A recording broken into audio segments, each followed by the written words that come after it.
Ya, kita lanjutkan materi berikutnya dalam kuliah bahasa pemrograman. Jadi masih membahas tentang percabangan ya, masih membahas tentang percabangan. Jadi pekan kemarin kita membahas percabangan if else, hari ini kita membahas percabangan menggunakan perintah switch case ya, switch case. Lebih panjang lebarnya, lebih detailnya nanti silakan dibaca di buku modul. Saya sudah tuliskan beberapa contoh program ya, termasuk sedikit tentang teorinya plus analisisnya. Nanti silakan dibaca sendiri, dipelajari sendiri di rumah masing-masing. Saya akan ceritakan singkat saja teori tentang switch case, kemudian nanti kita coba praktekkan pemrograman sebuah program ya. Kita akan buat salah satu contoh.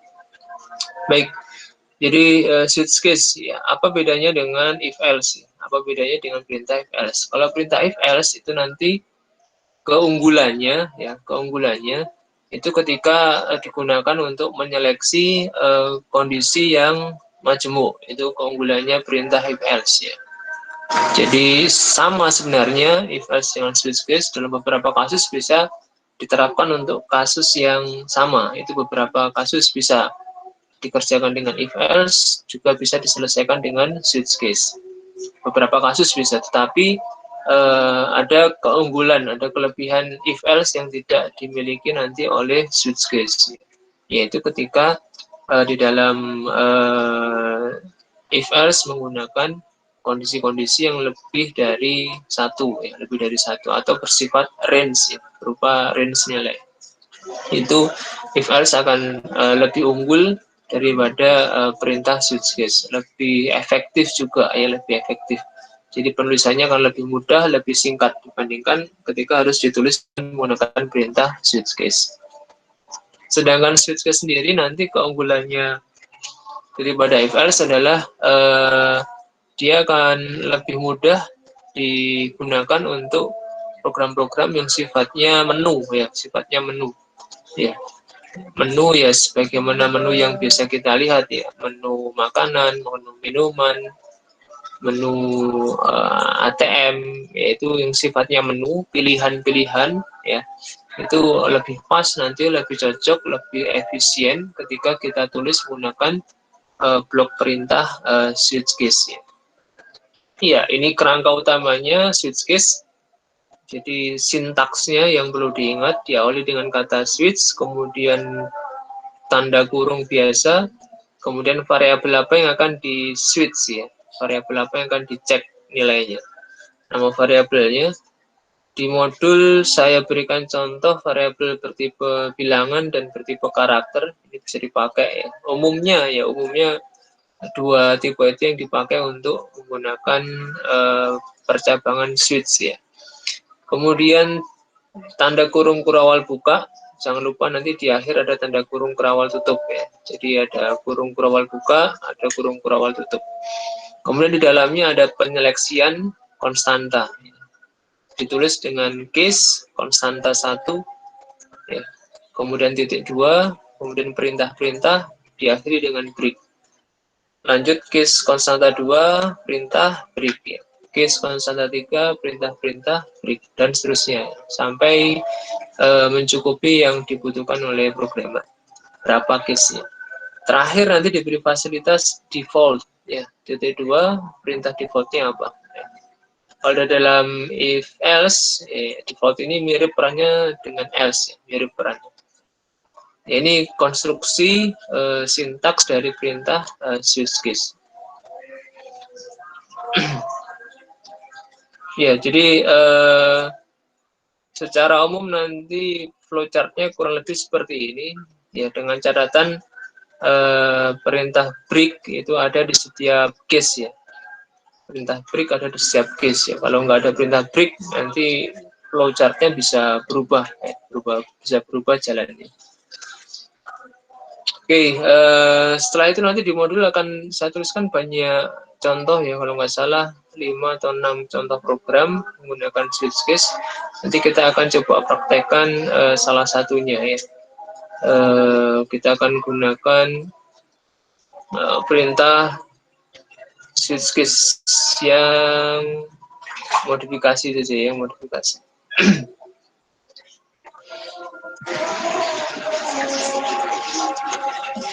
Baik, saya akan demonstrasikan langsung menggunakan NetBeans saja.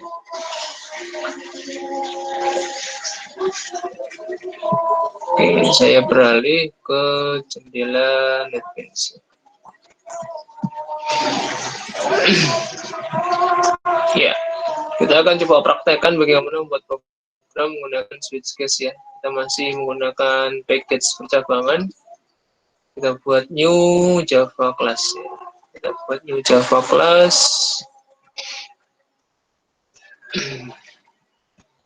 Kita beri nama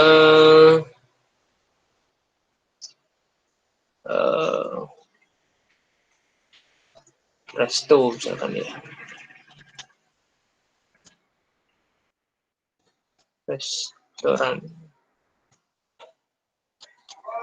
Kita warung makan aja lah ya. Warung makan. Ya, kita akan buat program warung makan. Nanti akan muncul menu-menu yang dijual, kemudian berapa rupiah yang harus dibayarkan oleh pembeli. Oke, kita buat warung makan. Ya.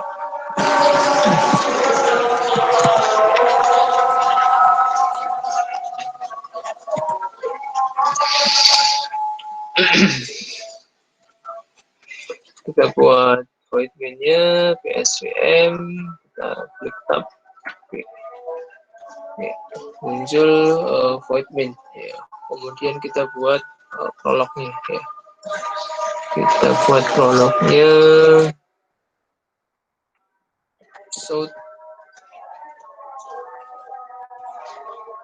menu warung kita misalnya begitu.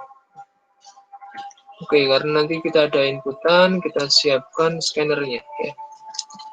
Import Java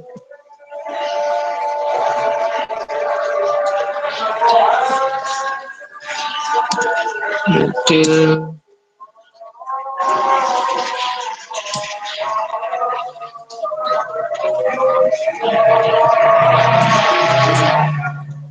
scanner. Oke, kemudian kita siapkan variabelnya scanner is new scanner system.in. Ini variabel untuk input, kemudian kita siapkan menu pilihannya ya. Integer pilih. Nanti dia menjadi menu pilihan. Untuk menyimpan pilihannya user apa nanti. Oke, setelah ada prolognya, kita buat input untuk menunya. Line satu misalnya dapat makanan ya, sate misalnya. Biar tidak terlalu panjang, bisa kita buat line begini. 2 soto.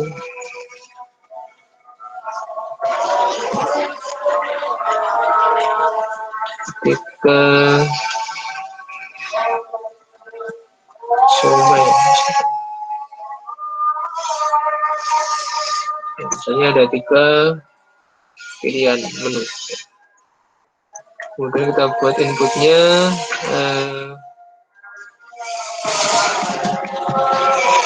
pilihan, kemudian kita isi variabel pilih dengan scanner. Ya. Nah, jadi prolognya atau awalannya seperti ini.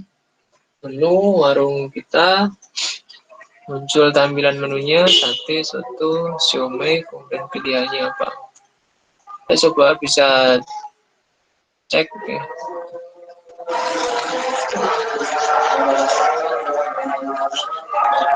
Bisa kita tes inputnya. Oke, sudah jalan. Kita kembali ke source code. Oke, sekarang kita implementasikan switch case-nya. Ya. Kita akan switch perintah pilih. Switch pilih, diketikkan tanda kurung perawal buka, kemudian tekan enter, maka dia otomatis punya pasangannya. Kemudian kita cek satu-satu ya, case 1 ya.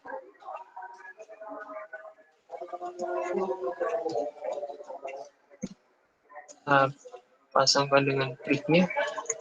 Case 2 kita beri bricknya dulu ya, supaya tidak lupa. Case 3 kita tambahkan brick, kemudian kita tambahkan di ujung case default ya. Default ini biasanya berisi pesan kesalahan ya, misalnya seperti ini, pilihan tidak tersedia ya, default ya. Kemudian kita bisa tambahkan untuk masing-masing case ya.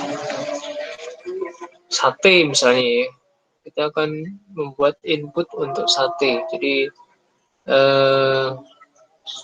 kita buat input misalnya kalau sate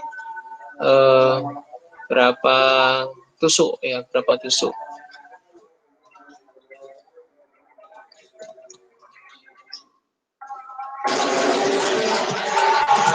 Beli sate ya, kita tampilkan dulu. Kemudian kita buat input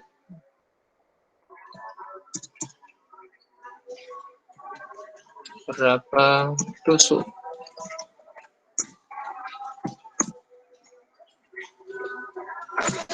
Ya, karena variabelnya kita belum punya, bisa kita tambahkan langsung di sini. Integer misalkan ya, tusuk. Yes, langsung dipanggil inputnya, max in. Ya. Jadi boleh. Jadi sifatnya nanti variabel tusuk ini dia lokal, ya. Dia hanya bisa dikenali di bloknya switch case. Ya. Jadi variabel tusuk itu nanti hanya bisa dikenali di bloknya switch case, tidak bisa diakses di luar switch case, karena dia dideklarasikan di dalam bloknya switch case. Oke, ada pertanyaan berapa tusuk? Ya. Kemudian misalnya kita munculkan harganya. Ya, setelah dimasukkan tusuk, dihitung harganya. Misalnya integer juga, harga sama dengan tusuk dikalikan, misalnya satu tusuknya adalah 1000. Ya, ditampilkan.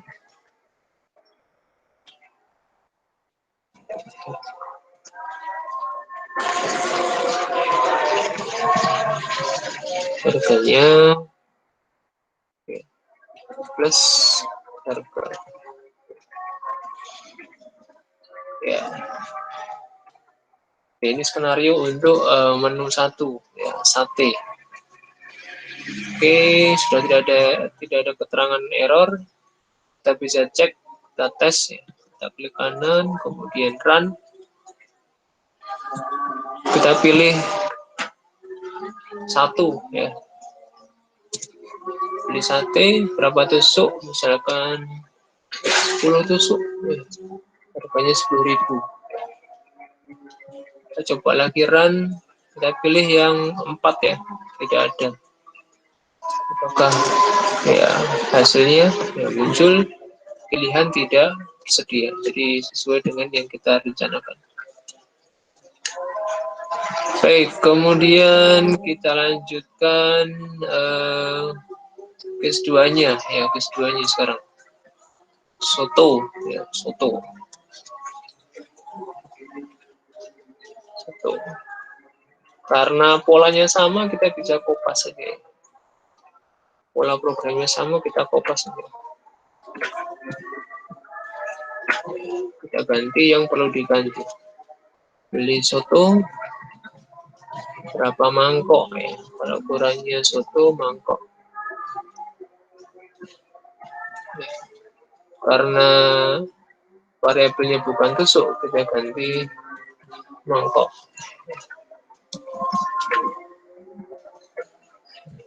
Karena harga sudah ada, kita tidak perlu deklarasikan, kita bisa pakai ya.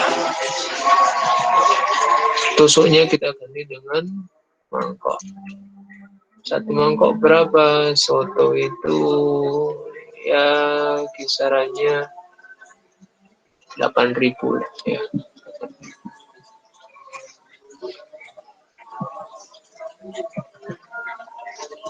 Ya, jadi case 2-nya beli soto sudah kita buat source code-nya. Kita bisa cek, kita run. Kita coba input 2 ya. Kita pilih soto. Oke, beli soto berapa mangkok? Kita pesan 5 mangkok misalnya. Harganya 40.000. 5 dikalikan 8.000. Oke, case 2 selesai. Kemudian case 3 siomay. Siomay polanya hampir sama.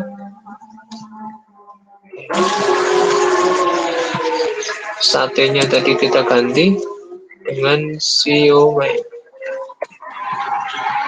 Kita ganti satuannya biji misalnya. Biji, kemudian harganya kita pakai lagi.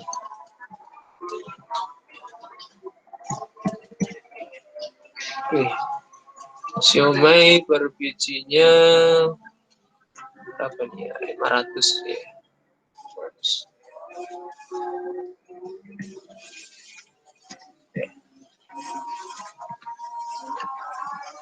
Ya, kita run. Siomay kita masukkan pilihan 3. Siomay berapa biji? 8 biji.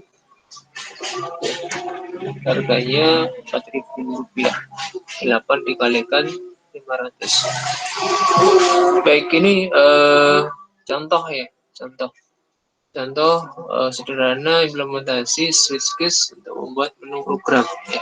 Jadi secara struktur ya, secara struktur memang sangat berbeda dengan if else, sangat berbeda ya.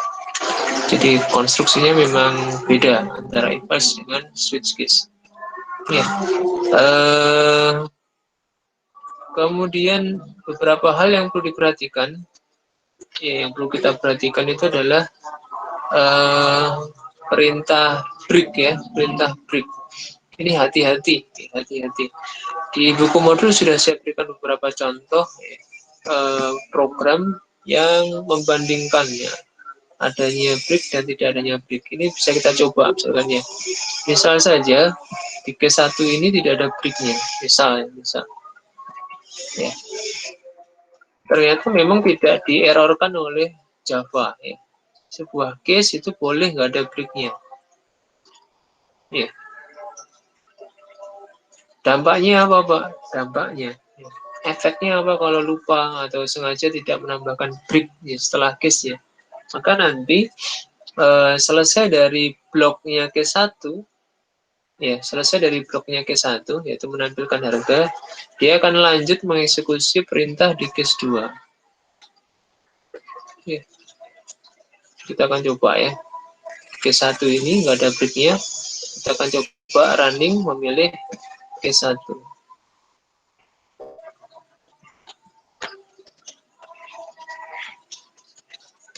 Sate ya, pilih berapa tusuk, 9 tusuk ya.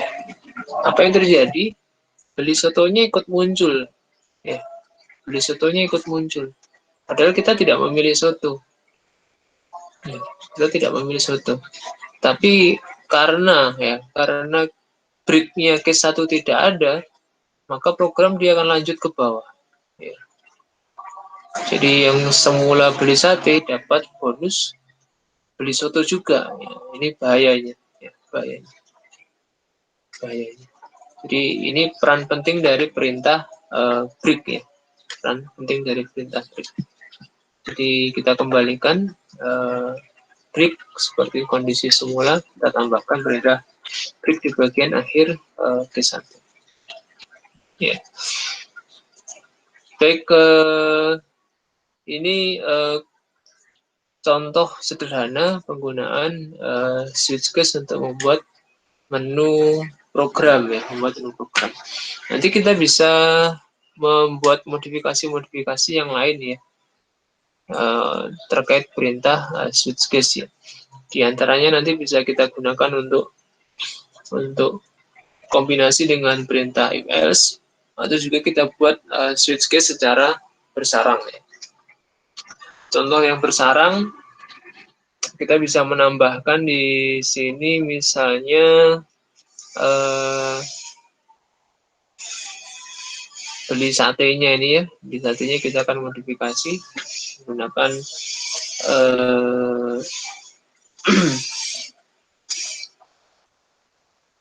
menggunakan switch case tambahan, ya. Misalnya kita modifikasi ada pilihan jenis daging satenya, ya, sehingga nanti variasinya adalah di harga, ya. Ya, variasinya nanti di harga. Baik, kita tambahkan di sini misalnya, ya, beli sate kita tambah switch case baru, ya. Kita berikan petunjuk, ya. Beli sate 1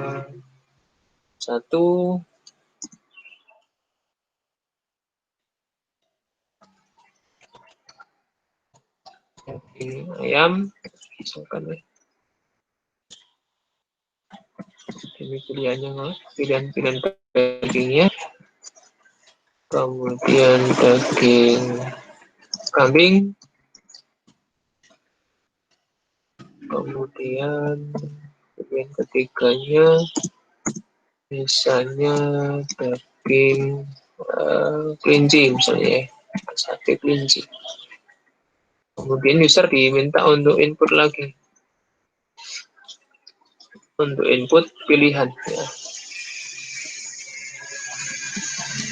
Pilih daging,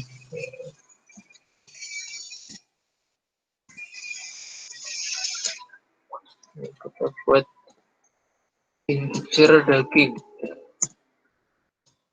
s dot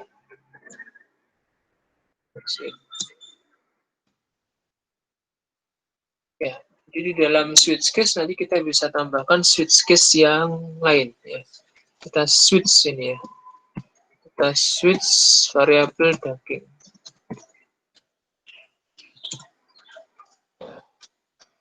Yang kita buat variasi apanya? Harganya. Jadi nanti masing-masing daging itu punya harga yang berbeda, ya. Case 1 misalnya tadi kita buat harga, ya, variabel harga sama dengan 1000, ya. Jangan lupa kita print, ya, variabel harga kan error di sini.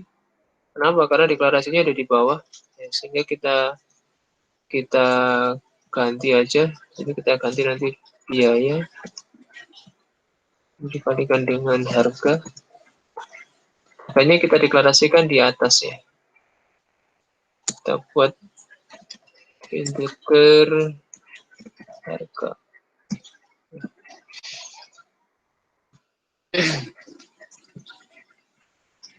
Kita buat deklarasi integer harga.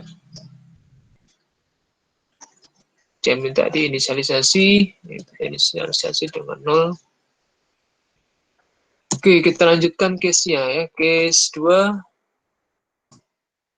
harga kita set harga daging kambing lebih mahal, misalnya 3.000 per tusuk. Kemudian case 3, harga daging kelinci kita set tengah ya, 2.000 per ya. Jadi bisa kita buat variasi seperti ini. Jadi di dalam switch case itu bisa kita buat switch case lagi. Ini yang disebut dengan switch case secara bersarang ya. Ada switch case di dalam switch case. Kemudian setelah di switch case di sini harga ditentukan, kemudian ditanya berapa tusuknya, kemudian dihitung biayanya. Di biaya itu adalah jumlah tusuk dikalikan harga satuannya. Kemudian ditampilkan harganya itu kita ganti biaya gitu ya, supaya tidak ambigu ya. Kita ganti dengan biaya. Oke ya, nah, seperti ini ya. Kita coba test run. Beli sate, opsi nomor 1, muncul pilihan daging ayam, daging kambing, daging kelinci. Kita pilih daging kambing misalkan ya. Pilihan nomor 2, kita enter berapa tusuk, 10 tusuk ya, biayanya 30.000. Dari mana? Dari 10 dikalikan 3.000.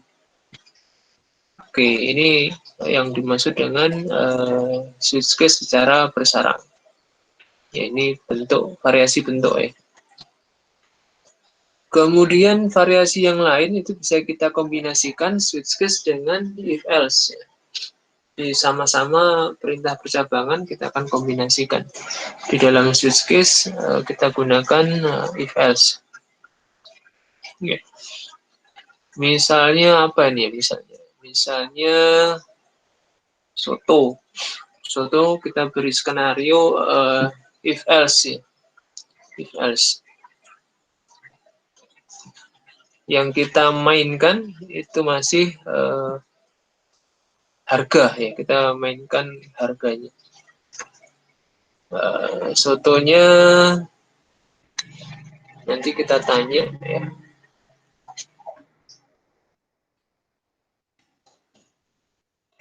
Di soto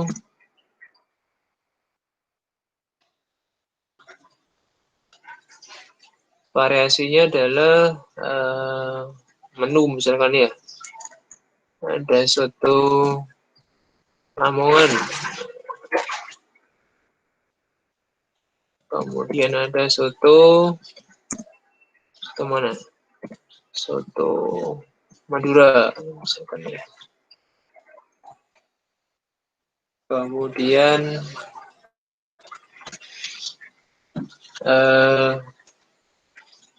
ya sementara mungkin 2 ya. Kemudian kita minta input dari user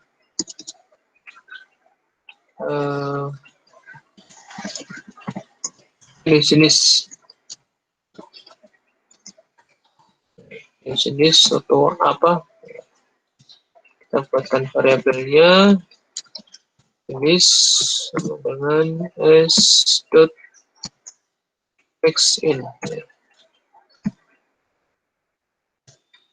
Ya, ini kita mainkan harganya di sini. Setelah jenisnya dimasukkan oleh user, kita seleksi jika jenis sama dengan 1, maka sama skenario-nya dengan 1 tadi, harga kita set 8.000 misalnya. Kemudian else if ini sama dengan 2 misalnya, harga sama dengan 10.000 misalnya, selisih 2.000. Sudah kita deklarasikan di awal sudah. Kemudian ditanya berapa mangkok ya, kemudian biaya nanti adalah perkalian harga dengan jumlah mangkoknya. Maka kita ganti dengan biaya.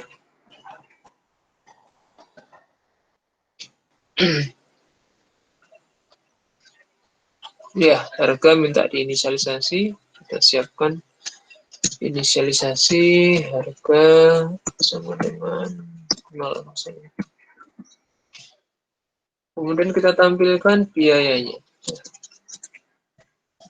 Biaya. Plusnya kita ganti dengan biaya.